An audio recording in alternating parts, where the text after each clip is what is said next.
discussion. First up, we will be speaking with Congressman Lito Atienza of the Buhay Party-list. But we are not talking about congressional matters. We're going to be talking about Manila matters, particularly the Dolomite Beach Club on Rojas Boulevard. Kasi alam niyo po, si Congressman Atienza was a mayor of the city of Manila at one time. And I don't know if you still remember, it was, I think, during his term when sumikat yung Baywalk. Di po ba? And let's make comparisons. Actually, I wrote about it for my column tomorrow in the Philippine Star regarding how all of these controversies on Ross Boulevard regarding the Dolomite White Sand Beach is a perfect case study on why or how to handle a controversial project. And we will discuss that with Mayor Atienza, Congressman Atienza, former mayor po. And next up, we will speak to our comrade in arms, Congressman Rufus Rodriguez, kasi medyo may kakaibang pangyayari. Ewan ko, it seems that here in the Philippines, under the present administration, there are a lot of sensible, well-informed, and smart people who will take a position regarding issues or concerns.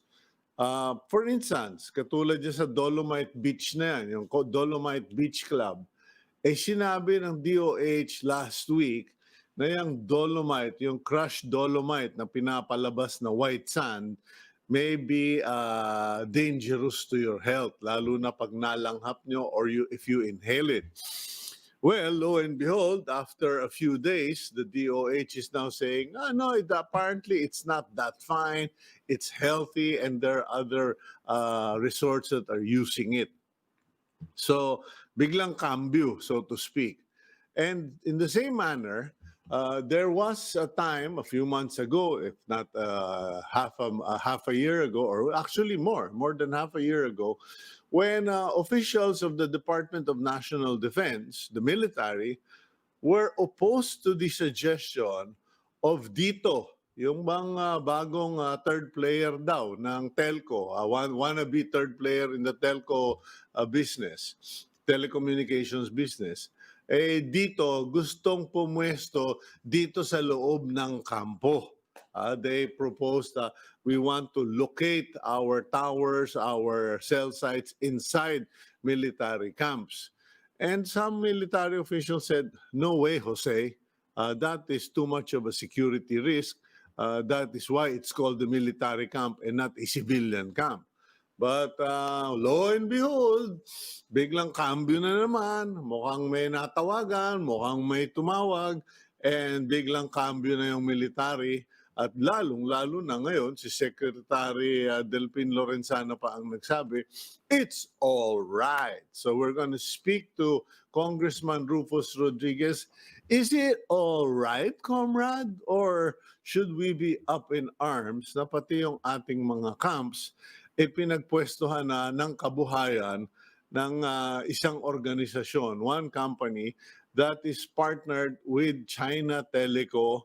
And alam naman niyo po sa China, wala naman dong private sector eh.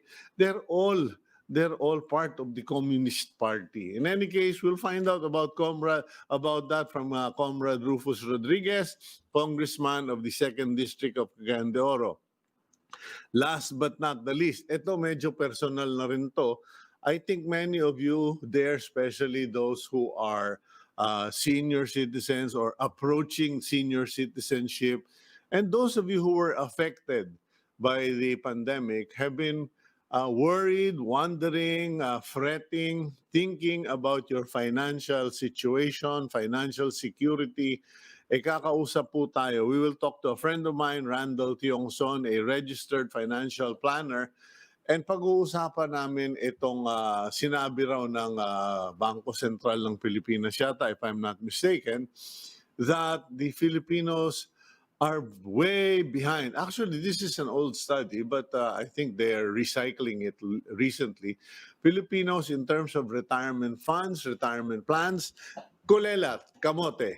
Let's find out later from Randell Tiongson. May pag-asa pa ba? Makakahabol ka pa ba kung katulad ka ni Kuya Cito na medyo borderline na, boundary na, wala pang retirement fund? Okay, let's go first to the stories on the front page of the Philippine Star. The Department of Education says over 700 private elementary and high schools in the country are suspending operations this school year due to low enrollment. Most of those that will suspend operations are in Central Luzon with 141, followed by Calabarzon with 121, Metro Manila with 96, and Western Visayas with 90 schools. Over 3,000 teachers will be affected, while over 40,000 learners or students will have to find new schools for this year. Ngayon, ito po, no, pag-aralan natin. Ano ba yung problema dito?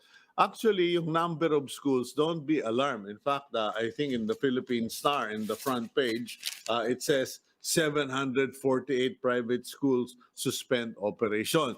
Ngayon, yung number po na yun is not alarming in the sense that they're not all big universities. We've interviewed a authority on the matter, and they said na, yes, there are closures, pero marami dyan maliliit na school.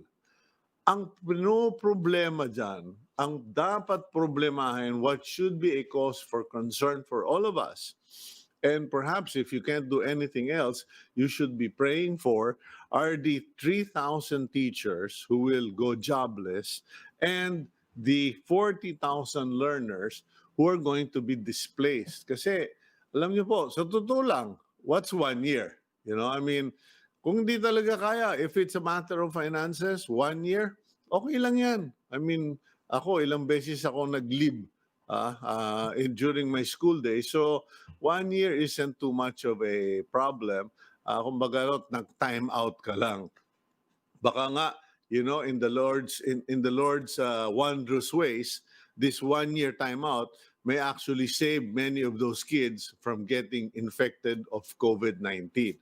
So let's just pray that the displacement will be addressed by government, by parents, and let's pray for those teachers. Now, next news, the Okta research team from the University of the Philippines predicts that the Philippines may see 330,000 COVID-19 cases by the end of September.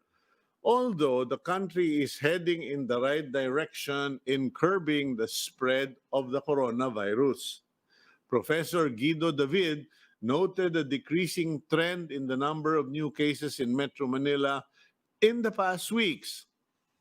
David also cited the improving hospital utilization rate and the decreasing positivity rate for the percentage of people who test positive for COVID-19.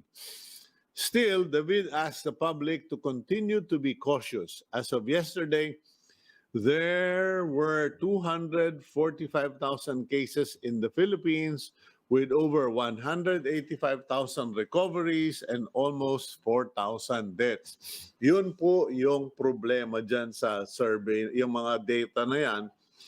Yung mga cases, globally speaking, the cases, they're just going to keep coming.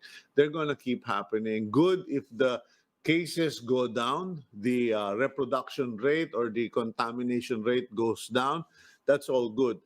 It's the deaths that's alarming.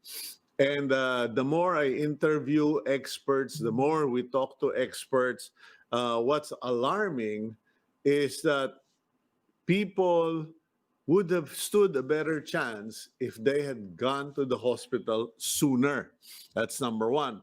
And second, some of those cases should not have happened if people realized and understood that if you have someone who is 50 years old and above. Dati sabi nila 60 years old and above. Lumalabas doon sa ating interview kay Dr. Solante ng San Lazaro Hospital, 50 years old ang mga tinatamaan. And the complication is that they have existing complications like diabetes, sobrang taba or obese sila, o kaya mataba. Kasi alam niyo dito sa Pilipinas, gabarilis na bago sabihing mataba eh. Pero obese, meaning you are far larger and heavier than the normal body weight that you should have. And that's a problem. If you have a 50-year-old and above with comorbidity, and then you have 20 to 40 years old running outside the house, going to work, being exposed, and then coming to the same home without separation. Ayan po ang mga pumapatay ngayon. Okay, Defense Secretary Delphine Lorenzana said the government has allowed China-backed telco, Dito, telecommunity ba talaga sila or telecommunications, to install cell sites within the military bases in the country. Lorenzana thinks this is only fair as the telco just wanted to be inside camps for security and protection. However, some lawmakers have expressed security concerns knowing that Dito is 40% owned by the Chinese. We will speak with Congressman Rufus Rodriguez to talk more about this issue. And finally, some good news. Meralco has announced that its rates will go down for the 5th straight month as generation charges continue to drop. Meralco spokesman Josel Deriaga said that for September, the rate is down to 8 pesos and around 42 centavos per kilowatt hour. This is also the lowest rate in 3 years or since September 2017. Ayan po, no? So, kahit papano, kahapon, nagbabaraw ng presyo yung mga petroleum companies. Today, ayan, basa na natin na yung Meralco magbababa pa ulit ng kanilang presyo. So, in a way, you know, even with the economy being depressed as it is, at least there's a compensation system where prices are also going down. So kahit pa paano we can see something positive. We all need to see something positive in everything we do. In fact, I'm working on a column where I'm calling out the positive things about COVID-19, the blessings in COVID-19. May kakilala po kami, tuwang-tuwa siya na may COVID-19, na may quarantine, talagang everyday heaven siya. Bakit kanyo? Kasi yung mister niyang malikot, yung mister niyang may mga kung ano-anong mga aktibidad, ayun, grounded. So siya ngayon yung gatekeeper, walang makaalis ng bahay. Yung mga babaero hindi makaalis ng bahay. Kahit makaalis ng bahay, wala namang pupuntahan dahil yung motel, hotel. Nako, tapang mong pumunta ka ngayon sa motel, hotel. So, there are people who are seeing positive things behind COVID-19. And I'll share some more of the stories. But for now, let's go to our first guest. And one of the friends of Agenda, we have on the line, Buhay Party-list Congressman Lito Atienza. Sir, good morning po. Mabuhay and magandang umaga sa iyo. Cito, thank you for inviting me. Aba, kasi na-tiyempo, sir, na kuha ka naming guest because I recently wrote an article, it's coming out tomorrow, where I made comparisons between the Dolomite Beach Club and the Baywalk project of Lito Atienza. Sabi ko nga, pag kinumpara mo yung dalawa, pareho namang intended for public viewing and public pleasure. Kanya lang, yung isa, hinay-hinay ginawa. Itong isa, bulaga. But I won't preempt your thoughts on this, Congressman, Mayor. Paki-share nyo nga, ano yung naiisip nyo, ano yung opinion nyo regarding the Dolomite Beach Club Resort? Cito, thank you for comparing the two, no? Because pareho naman ang objective. Bring attention to the waters of Manila Bay. Anyway, ang aking number one concern is not because of the white sand beach. Nobody can be against that. It's not just the health issue, but rather, we're genuinely wasting money if we spend hundreds and millions of pesos to put in, pour in white sand in that area when the water is not clean yet. Niloloko natin sarili natin by saying malinis na yung tubig ng dagat. Hindi po. Every day, the sewage of Metro Manila still pour into the Manila Bay. Yun ang dumudumi, yun ang lumalason sa mga isda dyan, yan ang lason para sa tao, ay hindi pa po natin nasusolve yan. Because unless ma-divert na lahat ng sewage lines ng Metro Manila, millions of homes in Metro Manila, unless ma-divert na natin ang sewage lines, o kaya bago lumabas ang tubig dyan, linis na proseso na, eh hindi natin masasabing swimmable. At mali yung sinasabi ng DENR, sinasabi nila, mabubuhay uli ang mga shellfish dito. Inados, talaba, tahong, halaan. Hindi. Lason pa rin yan. Lason yan. Huwag kayong kakain ng talaba at tahong at anumang galing sa Manila Bay until all the sewage, yung dumi ng ating mga toilet, ay mapigil na ang pagdaloy dyan. O kaya naman ay paglabas na proseso na. Sino gagawa niyan? Hindi naman DENR ang gagawa niyan. Hindi rin naman na MDA. Ang talagang dapat gumawa niyan ay yung dalawang water contractor natin. Manila Water and Maynilad Water. Kasi magmula ng 1997, kumukolekta na sila sa atin. Nagbabayad tayo sa serbisyong yun. Pero hindi nila ginawa yung waste cleaning plants na kailangan natin. So to me, that's the main issue. We were not addressing the problem correctly. Lipstick lang ng lipstick yung ginagawa mo, pinagaganda mo yung mukha, pero hindi mo naman inaayos yung tunay na sanhi ng problema. Kaya sayang ang pera. In a short while, dahil marumi yung tubig, isang bagyo lang dumating, itim na naman yung white sand. O saan naman tayo pera? Hirapon natin. Para sa akin, yun ang bigger issue. I'm not against beautification. I'm not against the project of allowing people to swim. In fact, I want the people to be able to swim already. But we cannot swim unless we're able to clean the water. And do not cover up that fact by beautifying the area and then say, hindi pwede na mag-swimming. I dare the Secretary Simatu, Yusek Benny Antiporta, mag-swimming kayo dyan. Pagka kayo nakalulo ng isang kutsaritang tubig Manila Bay, palagay ko matagal kayo sa ospital. Okay, matanong ko lang, Mayor, no? Kasi you've been around for quite a while and I'm sure yung memory mo matalas pa rin. If I remember correctly, since the Marcos time, merong hinukay na kanal na malaking-malaki sa ilalim niyang Buendia na yan eh. Natatandaan ko noon na parang ginawa yan na drainage canal at yun papunta yun dapat noon sa Manila Bay. Eh ngayon sinasabi ng mga tao estuary pero sa loob-loob ko parang hello, nung panahon na yun natatandaan ko kung mga 30 feet by 20 feet deep yung hinukay dyan meron. Yung po bang mga kanal na yun na sinasabi niyong papunta sa Manila Bay, ano nangyari doon? Nandoon pa rin, nakatago lang. Hindi gumagana to say the least. Dahil yung dapat napuntahan na lugar, ang tubig, marumi, dapat planta yan. Ang tawag dyan, wastewater cleaning plants. Hong Kong, Singapore, San Francisco, Honolulu, Hawaii, lahat meron mga ganyan. Na bago lumabas yung dumi natin sa bahay, sa dagat, nililinis muna yan. Hindi naman natuloy yung project. So, ang tanong mo, ano nga ba nangyari sa drainage line na yan? Para sa akin, walang silbi dahil wala namang pupuntahang central cleaning station. And who should provide it?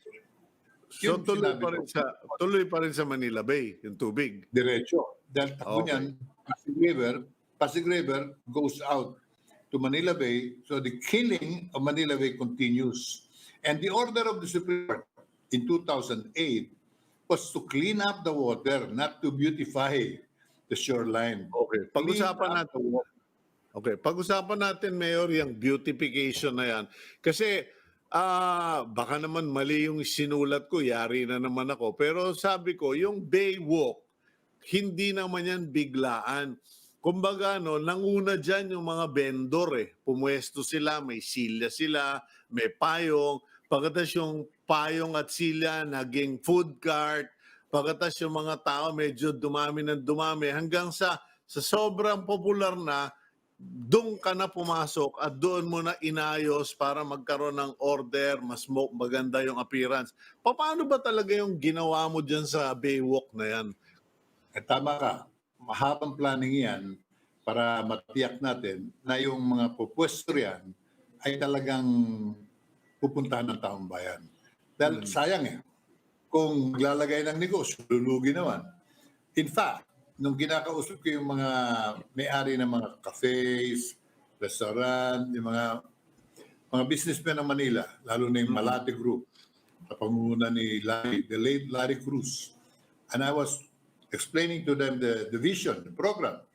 Ang sabi nila, Lito, malulugi kami dyan, wala naman pupunta sa dagat, ang baho-baho riyan. Sabi ko, number one, umpisa namin linisin yung basura na hindi naman nanatili rin sa pampang.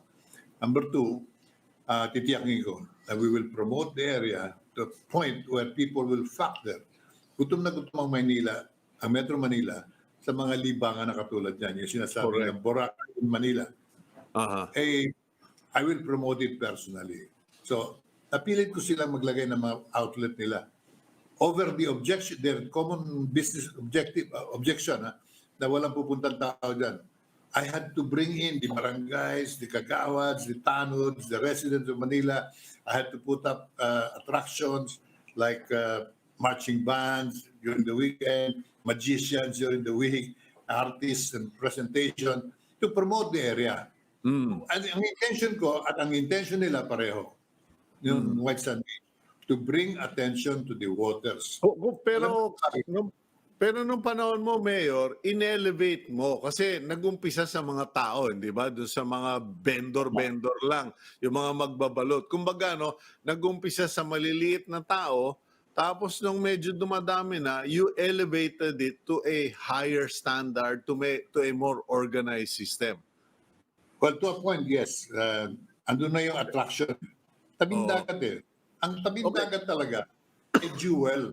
Kailangan ng gobyerno talaga tignan how to arrange things and organize all of these things to offer a better deal for the public and of course safety and security.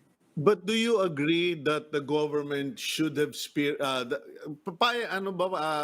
was it right for the government to spearhead this project, or would it have been better if you ask private sector to do it? Katulad ikaw, ginawa mo, niyaya mo sila Larry Cruz, yung the late Larry Cruz, yung restaurateur.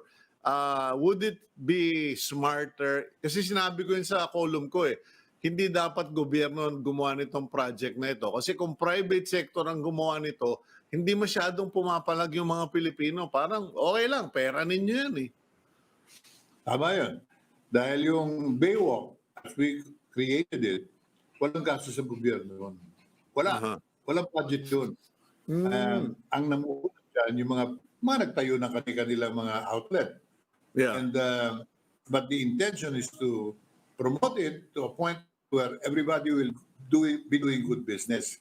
Nangyari yan. Baywalk became a byword among local and foreign tourists and the pride of every Filipino. Pinikwento nila sa abroad dyan. Kasi may dagat tayo. The theory is where there is a body of water, whether a river, lake, or open sea, bay, pakikinabangan dapat yan. Hindi nagiging heavy burden, problema lang. Ang Manila Bay, malaking problema na dahil yung tubig talaga heavily polluted. Hindi na swimmable Wala na nagwa-water skiing dyan. Wala na nagje-jet skiing. Dahil pag lumubog ka sa tubig, yari ka.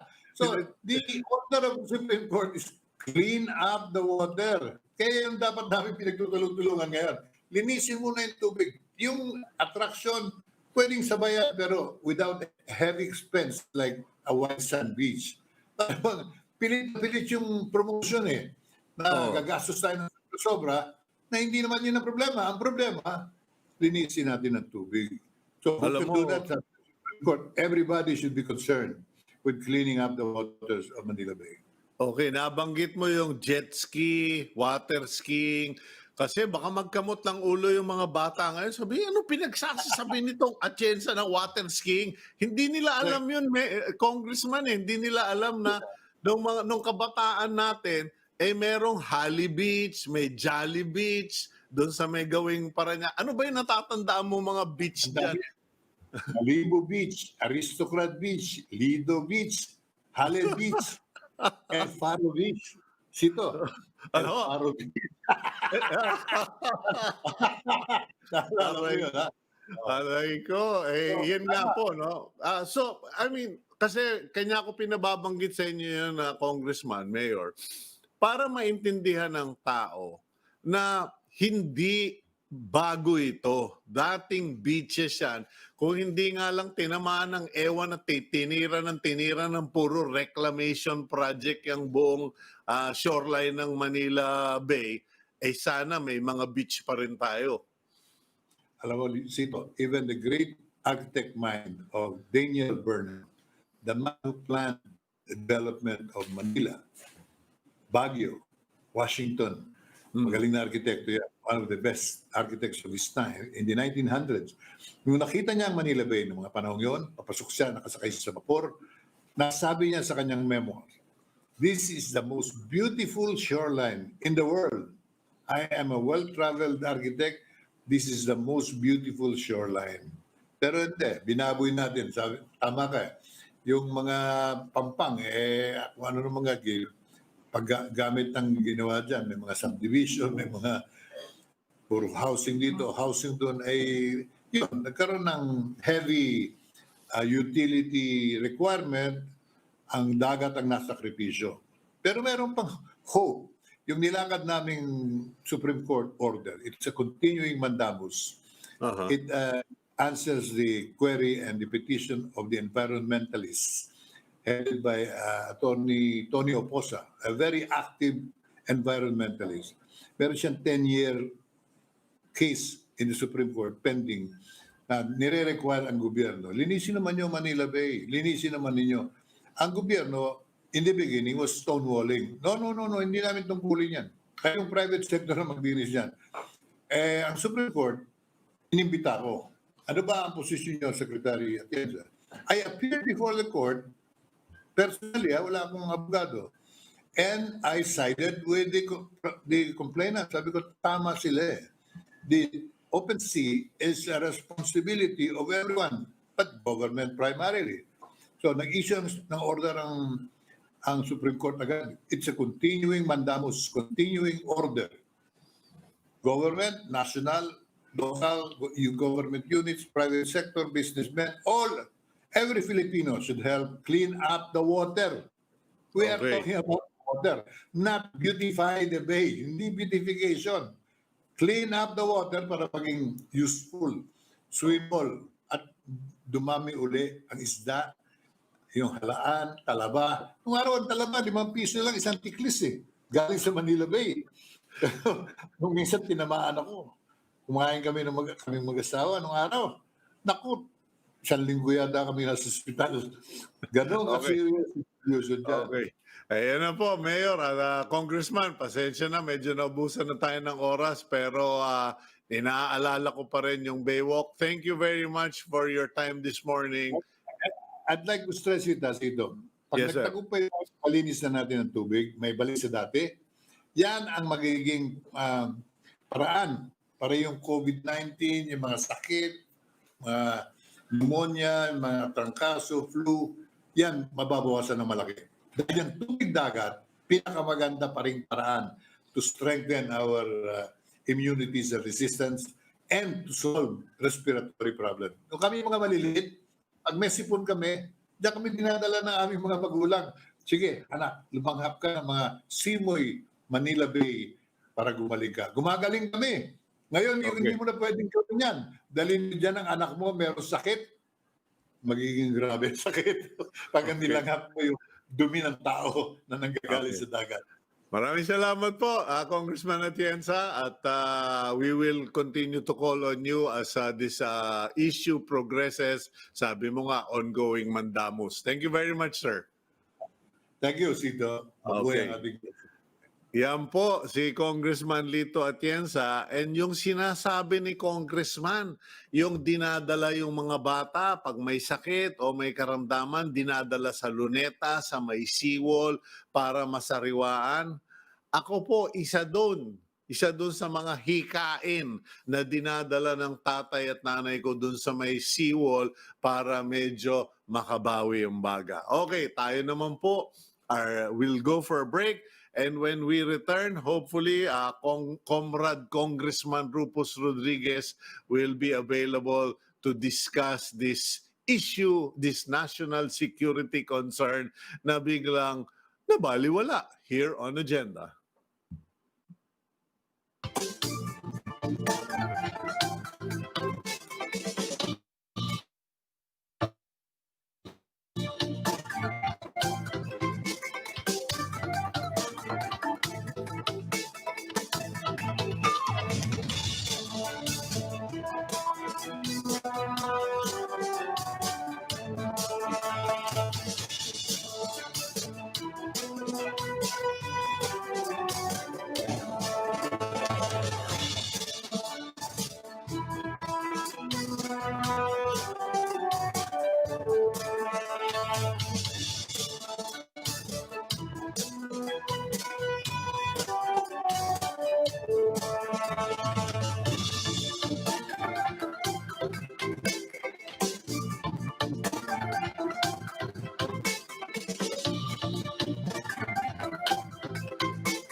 Okay, you're back here on Agenda. I'm Cito Beltran, and we continue with today's program. Kung nanonood pa si Congressman Lito Atienza at saka yung mga ibang mga environmentalist, siguro sana dapat pa-imbestiga rin ninyo ano na ang nangyari dito sa mga areas na na-reclaim ng private companies. Kasi dati po, napakahaba ng public area dyan sa Rojas Boulevard. Aba, pwede ka lumakad doon sa dulo ng Rojas Boulevard sa may seawall, papunta doon sa Luneta, napakahaba ng malalakaran mo doon. Abay, nawala lahat yun. Naging cultural center, naging kung ano-anong mga development sa mga condominium, etc. Ito po ang problema. Technically, regardless of your reclamation, there should still be public space. Yung bang madadaanan ng tao pagitan ng tubig at doon sa nire-reclaim mo. Kasi yun ang inalis mo, tinambakan mo yung dating daanan at sinakop mo. The question now is, what is the situation? Because alam ko po, may mga lugar, excuse me, security guard ang katapat mo. Security guard na wala naman siyang titulo doon sa lupa na yon, biglang sasabihin, hindi ho pwede, private property ho ito, hindi ho kayo pwedeng duman, hindi kayo pwedeng mga will dyan, hindi kayo pwedeng mag-fishing dyan, ay mga tinamaan ng lintik. Anyway, speaking of security guards, mukhang yung Department of National Defense and ating mga military bases and baka pati na yung mga police camps ay magiging security guard para sa Dito Telecommunications. Kasi yun yata yung strategy na pinapayagan ngayon ng DND na magtayo itong Dito Telecommunications ng kanilang towers which was not allowed or give, ewan ko, pero kinontra ito dati, kasi sabi raw nandito, kasi mas safe dyan eh. Kasi may libre kaming security agency na nagbabantay. Tanungin po natin, let's find out from Congressman Rufus Rodriguez, 2nd District of Cagayan de Oro. Comrade, Congressman, ano bang masasabi ninyo tungkol dito sa dito telecommunication? Good morning, Mayong Buntag, Comrade Cito, and good morning to our viewers and listeners. You see, last year during the budget hearing, I already gave a warning to the possible entry of Dito Telecom, which is Chinese-backed. In other words, 40% of Dito Telecom is owned by Chinese interest. And we have a conflict with China, definitely. Everybody knows that. And so therefore, it will be against our national security if we allow them, the Dito Telecom, with their Chinese partners, to enter and build cell site towers in all our military camps and reservations. So the other day, we had another budget hearing after a year. So I asked the secretary, said the Honorable Secretary Delphi Lorenzana, on the status. And he told us that the contract allowing Dito Telecom to build towers in all the military camps and reservations have been signed by him. Oh, okay, I don't know, sorry, no, medyo na-shock ako doon kasi while it's not new, it's not, I just realized when you were talking, Congressman, that if they allow Dito and China Telecom to set up all of these towers in all of the camps, China basically has a locator in every camp, and all they have to do is program their missiles and say, bingo, one time, big time, ubos lahat ng kampo natin. These are the consequences, actually, yes. The Chinese will have access to our camps. They will know the location of our camps and reservations. They will know what are the installations in this camp. And it is really a magnet. If we have a problem, we have a conflict that will go very, very hard. That can be a possibility. That is why we don't want to have these kinds of possibilities happening. And the only way to forestall this, Cito, talagang huwag na natin sila papasok. So that hindi na tayo mag-worry kung anong gagawin nila sa ating mga kampo to get information or whatever. Okay, pero para silang pumayag magkaroon ng homing device, listening device, Yes. pagkatapos parang sinabi na nila sa China, magkalaban tayo, pero dahil negosyo ito, sige ito, para malaman nyo na lahat ng kampo. Ngayon, the question is, what can Congress do about this? I'm sorry, I want to be supportive of business, I want to be respectful of the military, but you and I know for a fact that it was the military who first opposed this idea. Yes, it came out from many of the other officers. That is why it came out in the papers, Comrade Cito, that some on their own military officers were apprehensive of the adverse effects to national security if we allow them in. So what can Congress do? Precisely in this budget hearing, we learned about that. So we will be filing a resolution to make the explain how this is and whether they can reevaluate and rescind the contract, or how to make sure that they are able really to protect our interests even if this contract will be continued. So that is what will be done by Congress. Okay, now what's in it for the DND? Kasi sabihin na lang natin, sige, wala tayong magagawa, utos ng hari, hindi mababali. Okay, pero what's in it for the DND, the Department of National Defense? What are they getting in terms of compensation? Because judging from what's come out in media, parang Dito wants to locate in military camps because, the built-in security guards, so to speak. We have not yet read the entirety of the contract.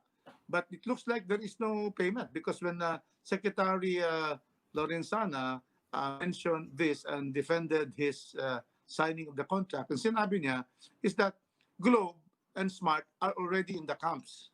And so, for purpose of fair play, kung binigyan yung Globe at saka Smart ng authority to enter and to build towers in the camps, then we should, in terms of parity, should be able to give to Dito. And immediately, I came out with my statement that there is a basic difference between the two companies and the Dito Telecom.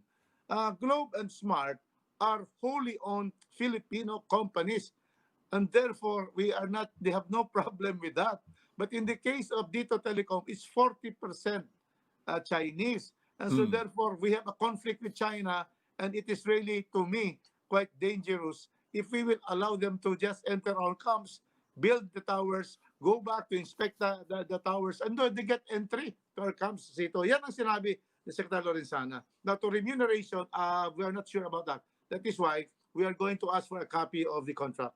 You know, it's interesting because I understand, baka magtanong yung mga ibang nanonood, bakit ba Yes. nilalagay sa kampo yung mga telco na yan? Natatandaan ko, nilalagay dati itong mga telco sa kampo kasi pabilisan ang pagtatayo sa loob ng kampo kasi pahirapan magtayo ng tower sa labas dahil doon sa corruption sa LGU, dahil sa mga pambobomba ng mga at saka extortion ng mga rebelde.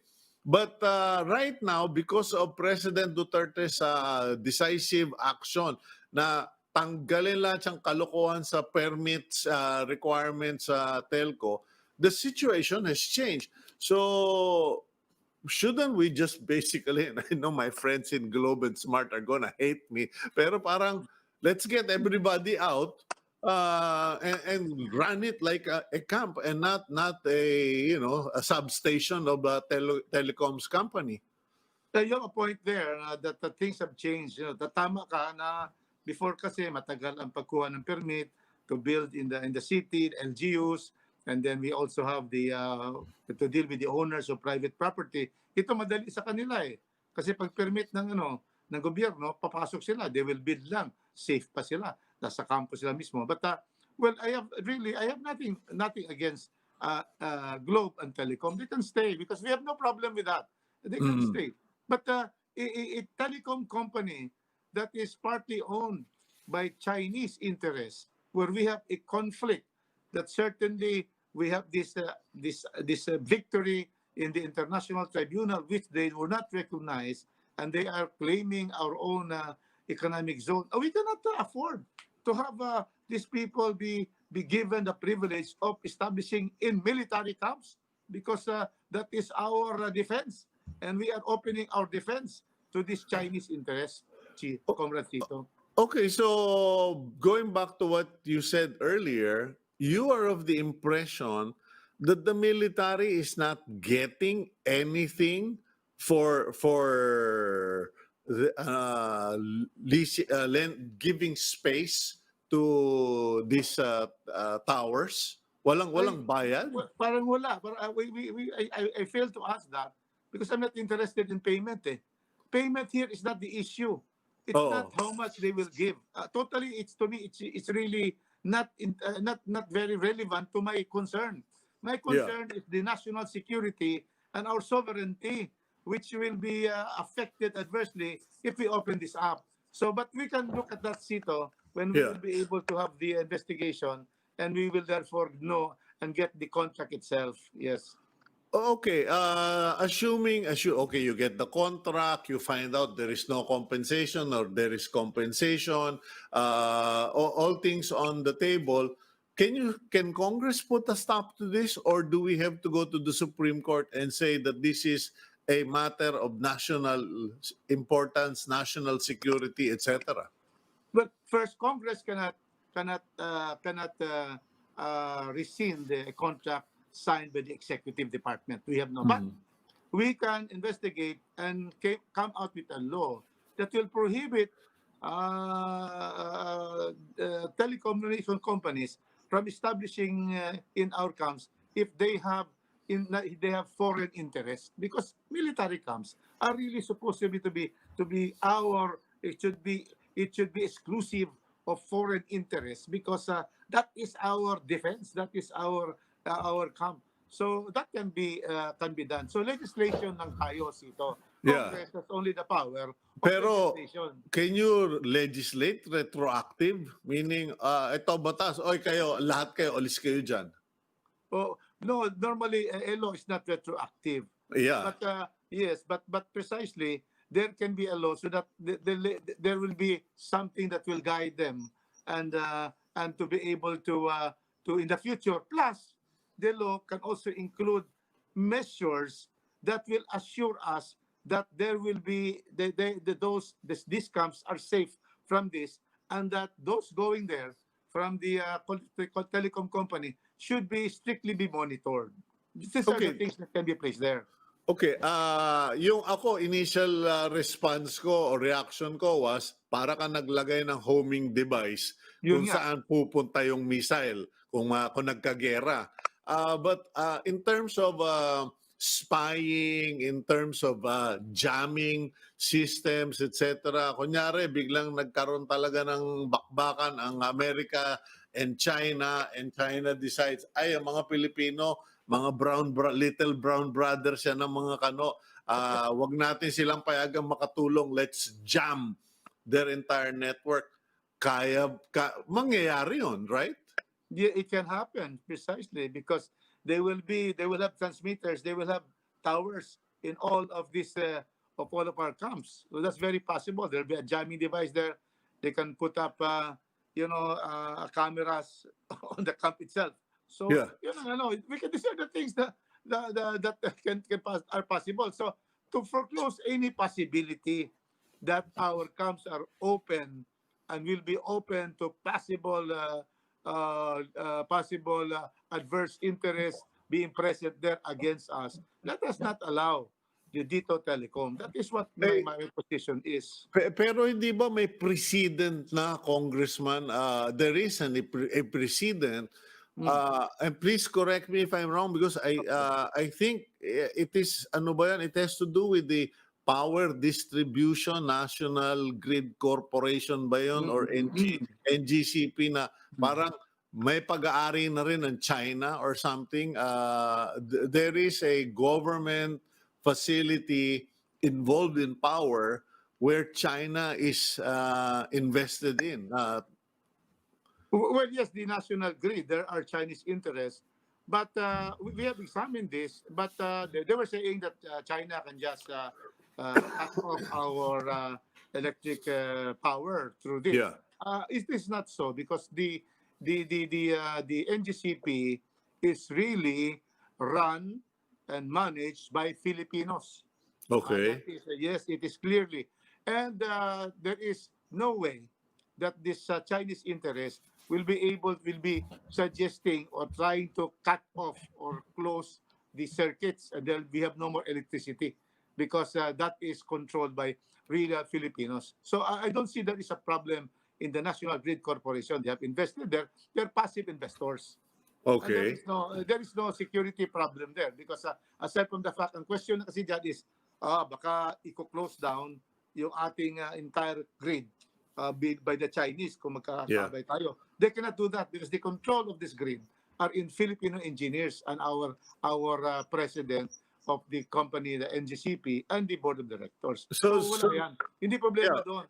I cannot see any problem. And as businessmen, this Chinese interest there will not also want to close down business and stop the operations of the NGCP. This is a business, and they have done it.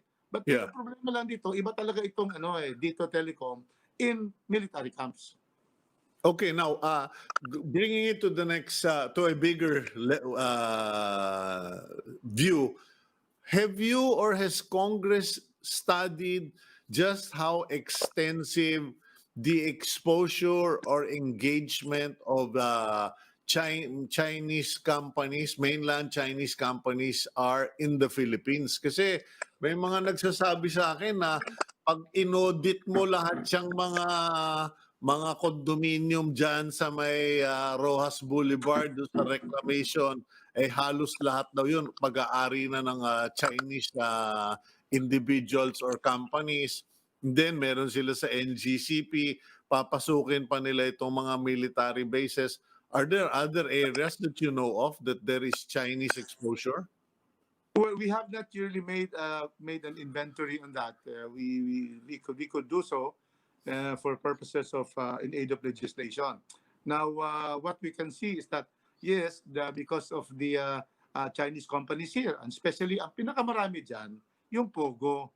These are the Pogo employees and the officers who have bought these condominiums that we have. But the condominium law allows, but not more than 50% of the owners in the condominium may be foreigners. No, that is the part of the condominium law. So they are there, and they have bought there. So, but certainly, because we have this conflict with China, Comrade Cito, there has to be also be an inventory, as you have suggested, on Chinese companies and being in the Philippines and what you're doing here. That's correct.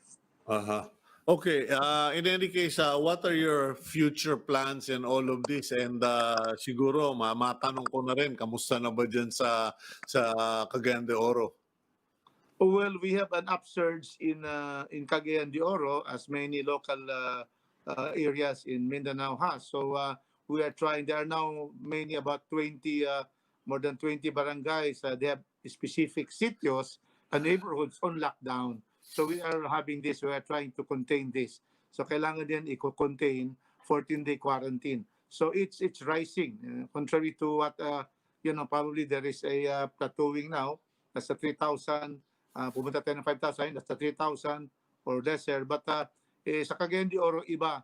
Umakyat ang ating ang mga number of cases on COVID-19. So we have to deal with this and make sure that there should be contact tracing for those who are found to be positive in their family and in their neighbors. So we are doing that. So it's not getting better in Cagayan de Oro now. There's an increased surge of COVID-19 patients. Do you support the plans or the suggestion of IATF officials na ipagbawal na to stop this home quarantine? And are there enough facilities in your part of the country to quarantine individuals away from their homes? Well, the city government of Cagayan de Oro has precisely already identified, and we have quarantine areas. Some are in some institutions, some in hotels. And so when the LSIs, the locally stranded individuals, and the returning OFWs come, they are placed in the quarantine areas. And the city and even the national government plans to have more quarantine areas precisely, so that there will still be an influx of people locally stranded in Manila and in the Visayas, and of course, foreign overseas Filipino workers coming back to the cities. So that is one that we are trying to address. Okay, well, I'll leave it at that, Congressman Rufus Rodriguez. Thank you very much for your time today, and please keep us informed regarding that dito military placement, kasi medyo nakaka-nervyos yun. We're all praying that it's all normal, but in the event of a war, I don't want to be living near military camp. Okay, thank you very So we much, just want- Comrade. Thank you. Thank you for this interview, and thank you again, Comrade Cito. Thank you. Okay, that's Congressman Rufus Rodriguez, Second District of Cagayan de Oro. Alam niyo po, baka sabihin ng iba niya, napaka-praning nitong si Cito Beltran. Oy, nako, nagpapanervyo si Cito. Alam niyo po, there are some officials who have publicly said na, doon nga sa West Philippine Sea, nagkakatutukan na kami. Naghihintay na lang yung mga Chinese na pumutok kami kahit na 38 lang iputok namin. Baka mag-umpisa na sila ng kung ano yung masamang balakin. And they've continued to make their military encampment within our exclusive economic zone. Pagkatapos, ayan, papapasukin pa natin. I have nothing personal against dito, no? Yung nakaupo po doon, kaibigan natin.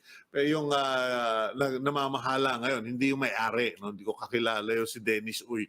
Pero yung namamahala, kaibigan natin. Pero alam niyo po, medyo talagang alanganin yon. It is strange to allow a company like Dito that is 40% owned to place in our military camps.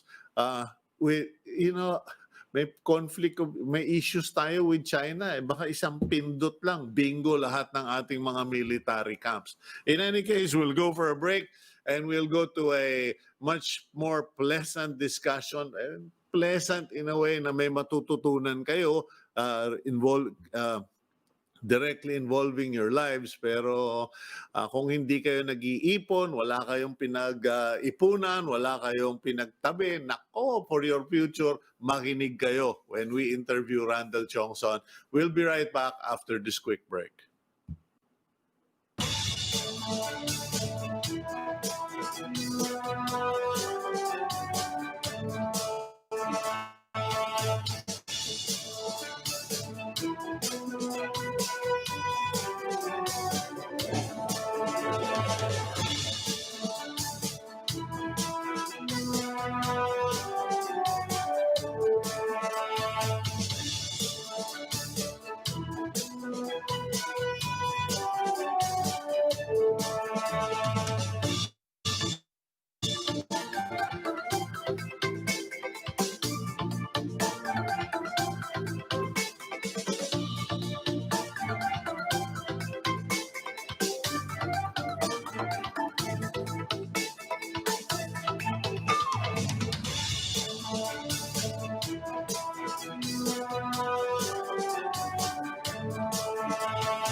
Welcome back to the program Agenda. I'm Cito Beltran, and at this stage, pag-usapan po natin, let's talk about a topic that some of you only think of now and then as you get older and you near the boundary, the 60 to 65-year-old line, you start wondering, paano na pag wala na akong trabaho o matanda na ako? And a number of us are there, but it seems that as far as the Philippine Statistics Authority are concerned, only 20% of senior citizens in the Philippines have mandatory pensions. Tapos ang sinasabi po, Filipinos not financially prepared for retirement according to the Bangko Sentral ng Pilipinas. Pag-usapan natin yan, and to discuss that, with us is a well-known personal finance coach in the country. He has over 30 years of experience in financial service industry. Naka-30 na ba itong batang to? Kabata pa nito ah. Let's speak to Randell Tiongson, registered financial planner. Good morning, Kuya. Good morning. Paano nangyaring 30 years of experience? Kabata mo pang bata Actually, ka. 32 na, sa totoo lang. 32. Talaga? I'm in my 50s. Okay. So, medyo nag-umpisa ka nga palang bata-bata, no? Medyo Oo, malilimutin na ako. In any case, I'm in my 50s already. okay, welcome to the program. And, Thank you for having me again.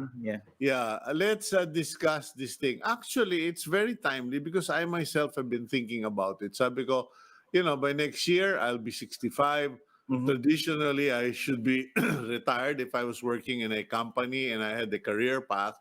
But being a talent, freelancer, etc., yung mga katulad namin, walang ganon. Kung hindi kami mag-force savings o gumawa ng placements, talo kami. Now, what's the reality? Yung kumbaga, pag lumalabas ka, what is the reality as far as Filipinos are concerned? Talaga bang konti lang sa atin ang may retirement fund at bakit? Okay. I think there's a study that I saw, East Asia survey, na only 8% of Filipinos actually have parang 8% na merong mga investment instruments pang retirement.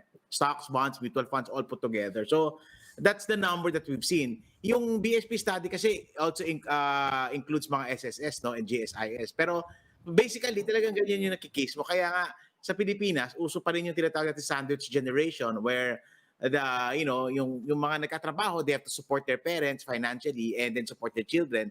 And that's a pattern that we're seeing right now.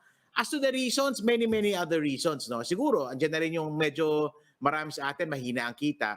Pero I guess marami dito are behavioral or cultural in nature, That simply put, even those who can, siguro hindi talaga nagre-ready for retirement kasi feeling nila matagal pa yon until andyan na, or feeling nila somebody who's gonna take care of them. So mataas talaga yung dependence natin on family.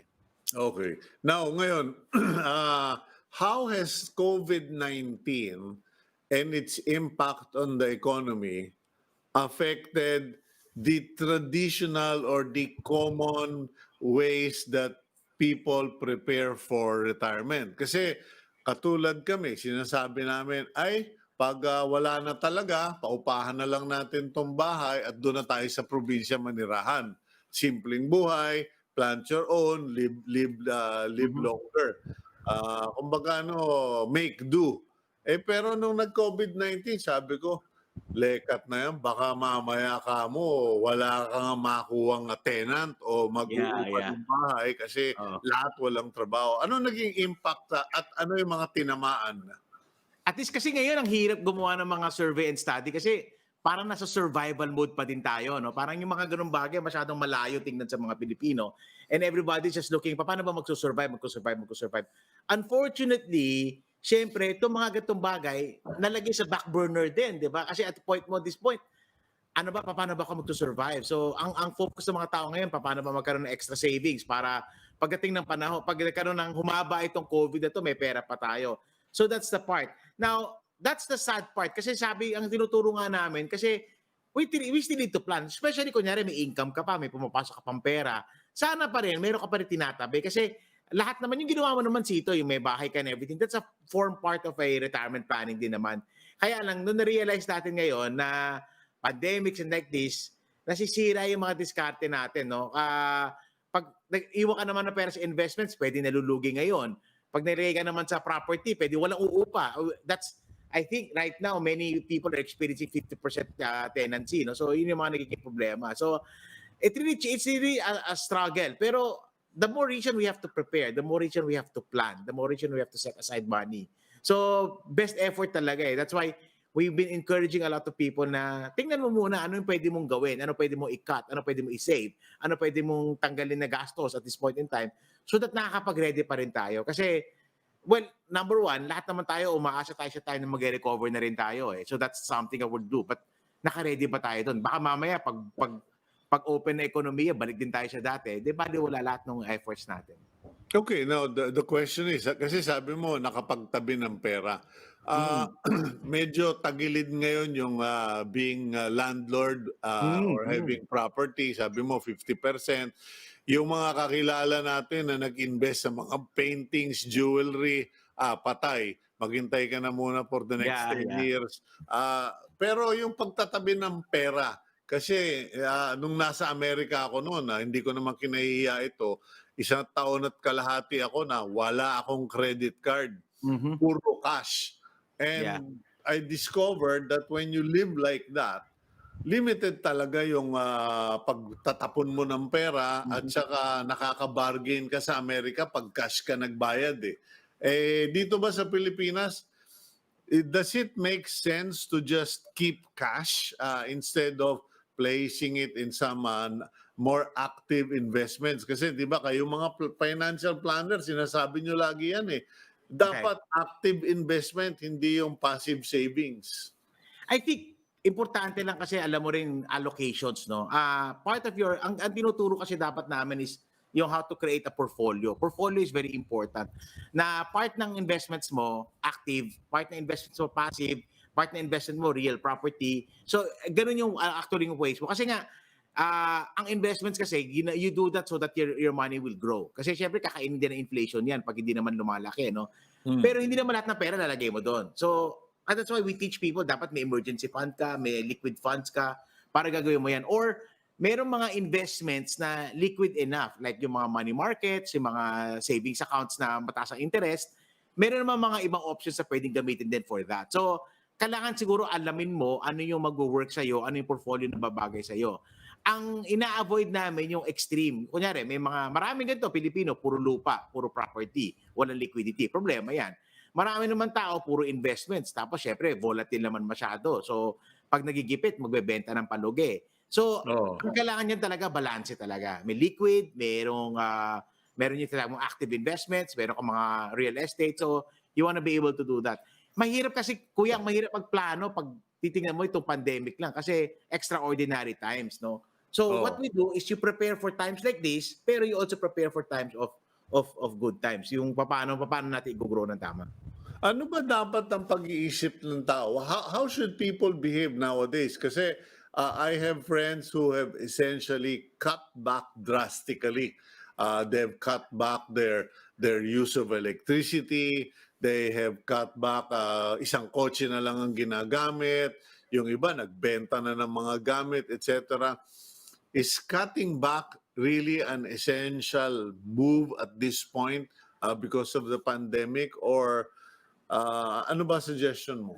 Kasi kuya, alam mo minsan yung mga nagka-cut back kasi they lead a life of excesses also. So parang na-realize sila, hindi ko pala kailangan. To begin with, they were living excess. Example, you have 3 cars, 4 cars.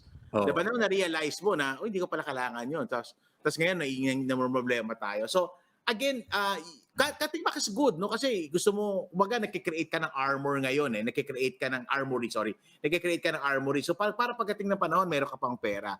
And then also, the other factor is, ayaw mo masyadong lumalabas ang pera ngayon. Kasi pwedeng restricted ang pagpasok ng pera. Kasi input-output yan. Pwedeng ibang tao, malakas ang gastos kasi malakas kumita. Now that the income has been threatened, if you're a business person, depende ano negosyo mo, pero chances are you're not earning as well before the pandemic. So, kakat ka ngayon talaga. So it's a natural reaction. Ako, I encourage people na tanggalin yan.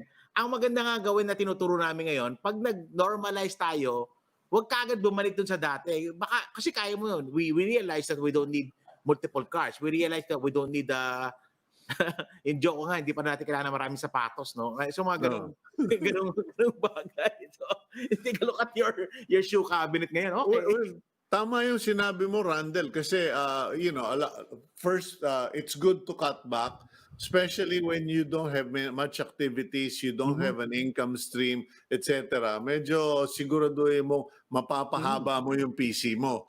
Ngayon, second is what you mentioned, that if things in your life, kasi I don't think COVID-19 is going to go away that soon. So, but some people parang, oy, may konting business na tayo, oy, meron na, nagmo-move na sa office, biglang nagre-revenge buying. Yun.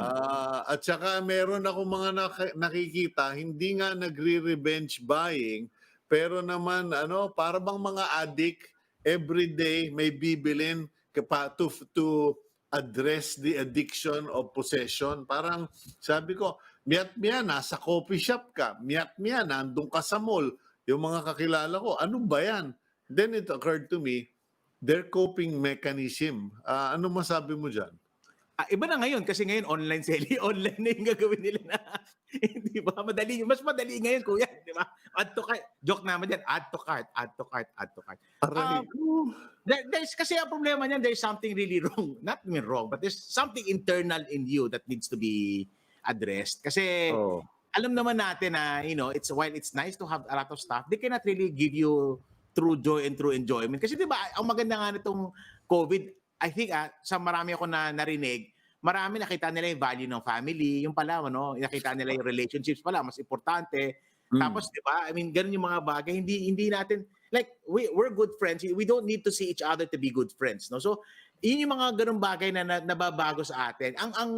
Yung mga iba talaga nahihirapan talaga mag-cope up. So, I think that is something that they need to deal with. Kasi at the end of the day, babayaran nila yan eh. At the end of the day, paano sila financially? Doon na naman tayo, statistic ka na naman na you're one of the Filipinos na walang tamang ipon, walang pera sa retirement, aasa ka sa anak mo, mapagiging pabigat ka sa mga anak mo, yun, babalik na naman doon eh. So that's the problem. That's the essence of why we need to educate Filipinos pagdating sa mga itong bagay.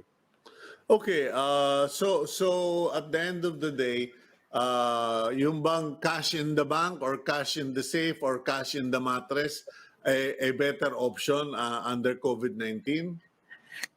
Better is not the correct term, kasi siguro appropriate in the terms of you maintain a certain level of liquidity. Kasi syempre, cash is always going to be good. Sabi nga nila, cash is king. Has always been the option, no? Two ways yan eh. Cash kasi para meron ka pang gamit. Or for those who have excessive cash, tawag naman dyan, maraming dry powder, marami silang pwedeng lagyan ng pera ngayon na bargain, di ba? So, yung mga ganun bagay, like certain very, very good stocks of the market are really down today that alam natin kikita sila. Kasi I've been tracking what's happening with the corporations. Some of them have done a great way of pivoting and changing their business model na we feel it's gonna be good for the future. So, yun yung mga ganun bagay. In fact, I think by now, pwede ka na mag-bargain hunt ng properties eh. Siguro, if you stretch this until maybe the next 2 to 3 months, yung mga nag-hold off to their own property na ininvest nila tapos wala na silang pera, now they are forced to sell it. Nakita namin rental rates are going down. Ang dami mga excesses to ngayon ng mga pwedeng gawin. So, cash is for that. Ang nakita ko madaming nagbibitaw ng kotse. Parang miyat-miya na lang nakikita ko may nagbebenta. Pero hindi ko pa nadinig. I haven't heard of people actually discussing that properties have gone down and properties are being released into the market. So, from your side, are you seeing We're seeing slow pa lang. We're seeing a little bit of that. Our own estimate was that by August, if this COVID is not lifted, we will see that. So the first thing that we saw is rental occupancy. So, syempre, pag bumaba ang rental occupancy mo, mapipilitan ka magbaba ng rental rate. Okay. Kasunod na niyan, prices. So, Alam mo, kasi ngayon, yung mga may hawak na property ngayon kasi may pera pa eh. Pag Oo. nag-stretch pa to ng konti, mapipilitan sila. So, the price, I don't see a significant decline in prices, pero even for those who were intended to sell will now begin to think of selling. So, makikita natin yung price action yan. So, there will be a higher supply. And of course, a higher supply with a softened demand will mean a lower price. Okay, I've heard of some people saying na, Kuyang, dito sa parts malapit sa Manila Bay, yung mga parang condominiums doon, yung mga luxury condominiums, may yung mga tigto 25 million, hindi, actually, hindi naman luxury na 25 million. Parang normal na rate na lang yun for a big condo eh. Pero ang nangyayari raw, may mga namimiling mga Chinese, tapos pinapasa nila ng 30 million. Yeah, yeah. Ano ba yan? Is that a good idea given the uncertainty of times? Yung area na yun, there are certain areas of the countries that are pogo, ayoko nang gawin ng pogo infiltrated, no? Pero pogo heavy. Oo. Pogo heavy. So then yung mga pogo heavy na yan, they need people to, they need their, kasi sa pogo, Chinese din ang empleyado mo eh. So kailangan mo ibahay yan. Of course, Oo. pag taas yung mga posisyon yan, mas maganda yung mga bahay, mas malalaki yung mga condo nila. So, kasi iba-ibang tier din yan eh. Iba-ibang tier. Yung mga manager, mas malalaki yung mga unit nila. So, marami, Filipinos and Chinese aside, doon sila kumikita kasi yung rental rate nila nag-umakyat. So, kaya rin naman umakyat yung mga price. To a great degree, the property boom in the Philippines, at least in the last 5 years or so, were driven mainly by the POGO, no? Not the BPO anymore. Well, some people look at the POGO as BPO, no? Parang ganun yung situation nila. So, marami din nag-speculate. Marami din kasi sa condo, pwedeng 50% foreigner, no? Kaya nga, pag nagbenta isang developer, lalo na sa Bay Area na yan, ang problema nila kasi benta kagad, 50%, ubos na kagad ng Chinese yan. So, kaya tapos iba, ilalagay mo na sa pangalan ng Pilipino, maraming mga ganyang situation. Now, ang question is, will we still have enough pogo activities in the coming years to warrant that number of properties that they have bought? And that's going to affect price. In a way, may konting bubble eh.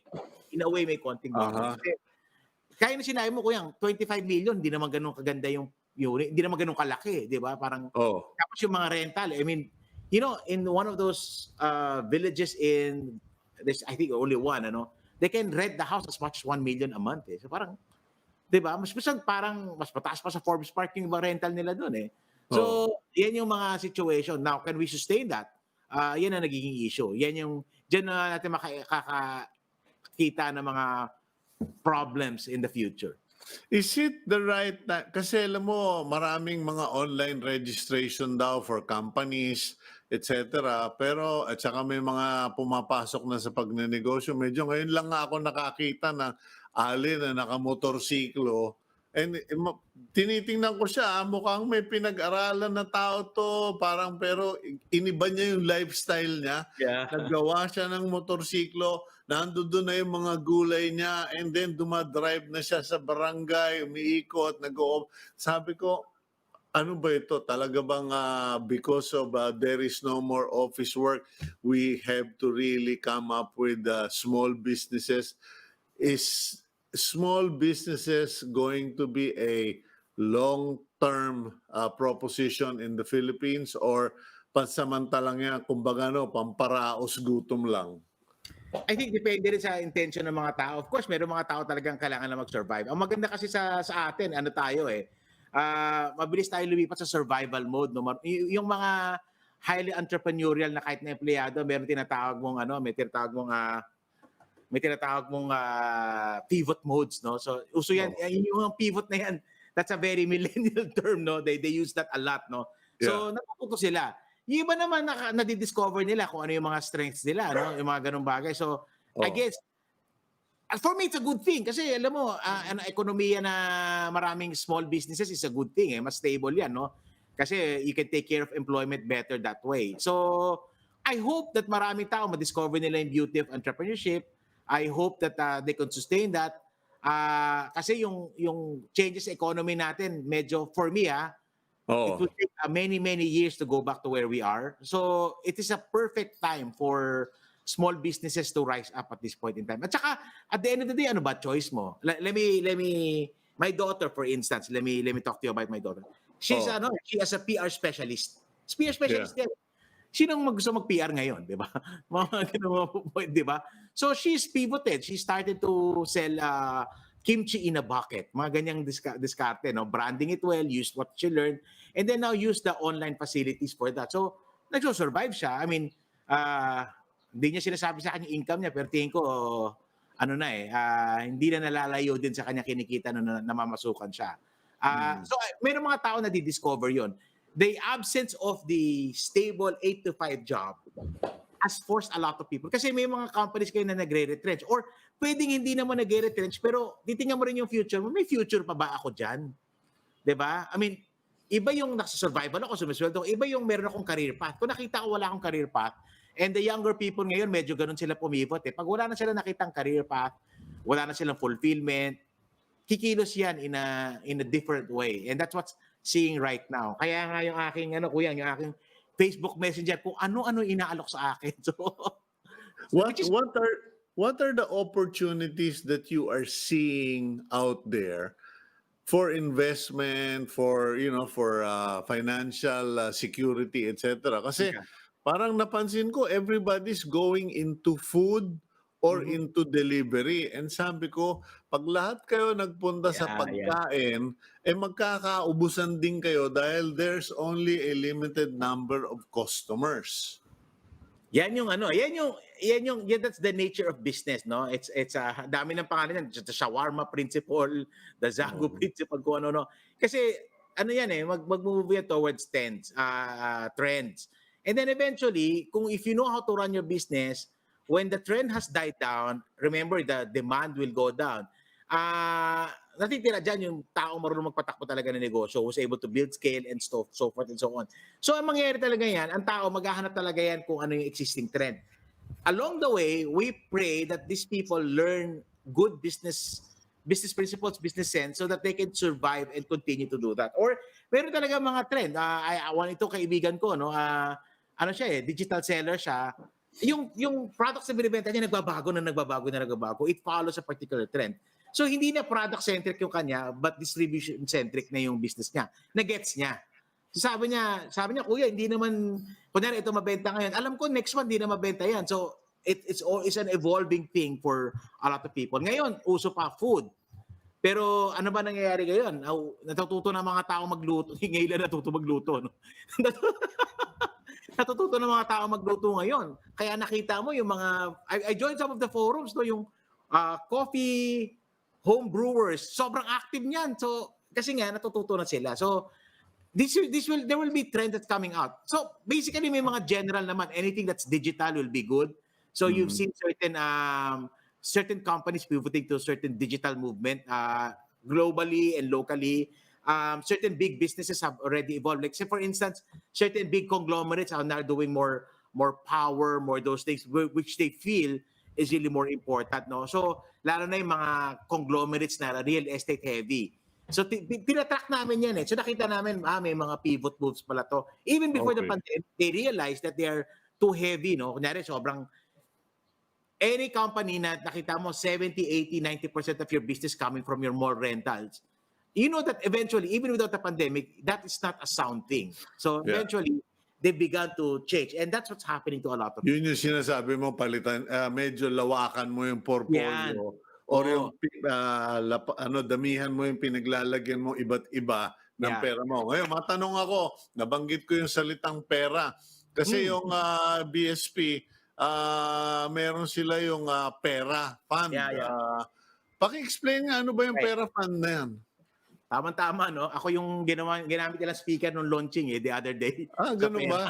Kaya dami tumatawag sa akin ngayon tungkol sa pera. No? Pero kasi actually, it's not a new law. It's an old law that was passed on. It's called the Private Equity Retirement Act. So ito mini-mirror nito yung kamukha na sa mga Amerika na 401k, IRA, sa Australia mga superannuation. So basically, it encouraged Filipinos to invest money for the long term, certain instruments, and then to may benefit like a tax credit So you get a 5% tax credit you can use for your income tax. And then the investments na lalagyan mo diyan will not be taxed. So basically incentivize siya to do that. Voluntary pa rin siya. This does not form part of any of the kasi meron tayong Retirement Act na companies are supposed to give retirement to people at a certain point. Ito is a supplement. So ito yung kasi iba kunyari kunyari limited na options mo sa SSS or sa GSIS.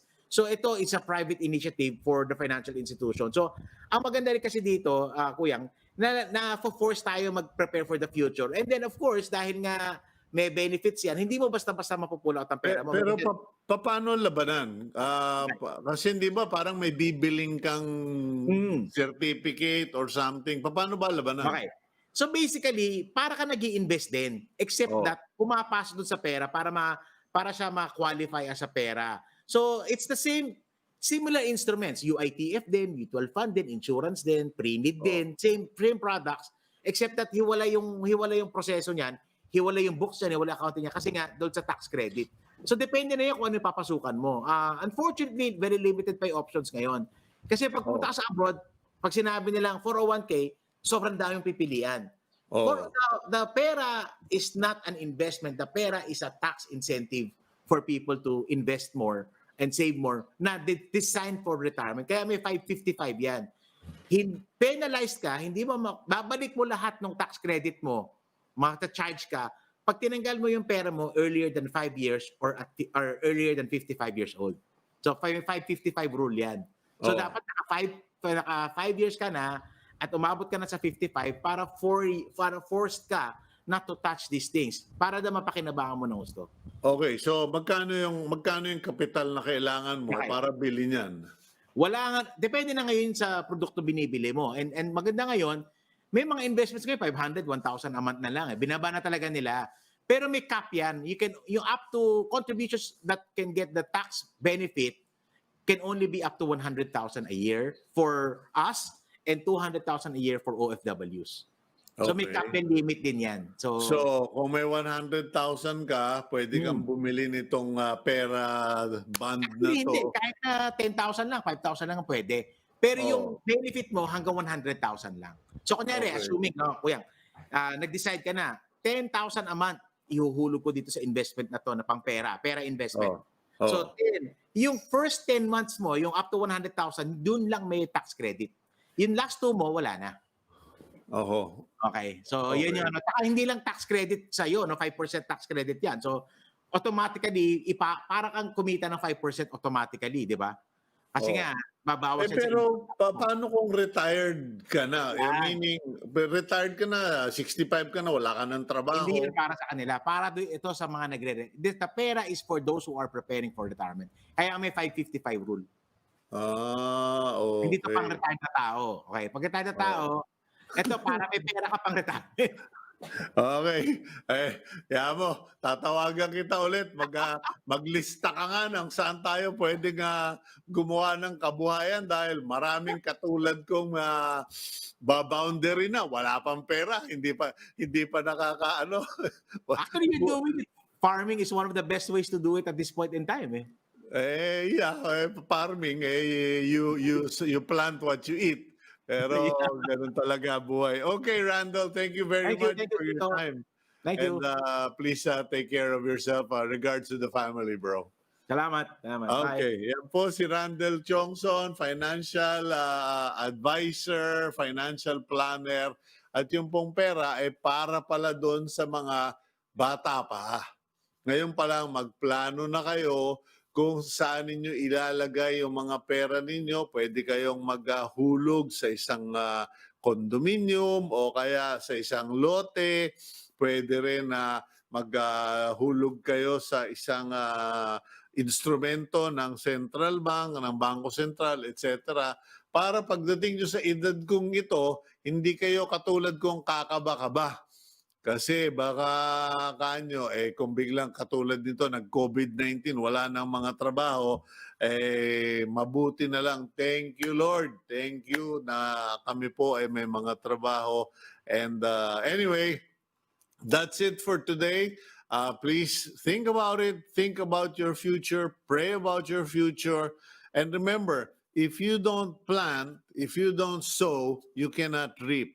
So lahat po ng gana, lahat ng ganansya, lahat ng provision sa buhay, it is because you either plant a seed, an investment, or you express gratitude or invested also in the house of the Lord.